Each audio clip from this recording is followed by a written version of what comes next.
Gaur aurkeztu dugu ekimen bat, ekimen hau jarri dugu martxan San Fermin 78kook eta Gasteizko martxoak 3kook.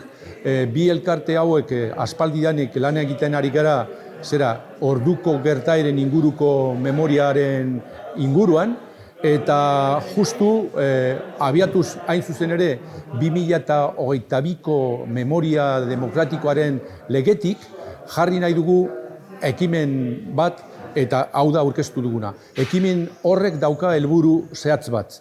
Estatu espainolak adieraztea ze erantzunkizuna izan zuen bai San Fermin 78ko gertaeretan, baita Gasteizen 1976ko martxoak 3an gertatu ziren erailketetan edo agresio handi horretan.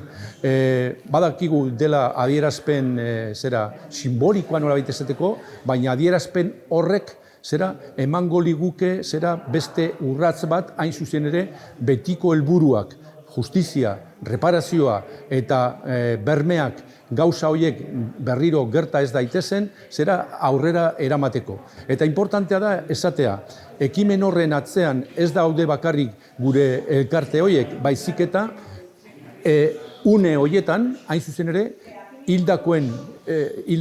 suertatu ziren hildakoen familiakoak, baita orduan zauritutak suertatu zirenak. Eta hain zuzen ere, gaur ez dako komunikatuarekin batera 40 partaide sinatu dute komunikatu hori eta bultzatzen dute hain zuzen ere ekimen hori.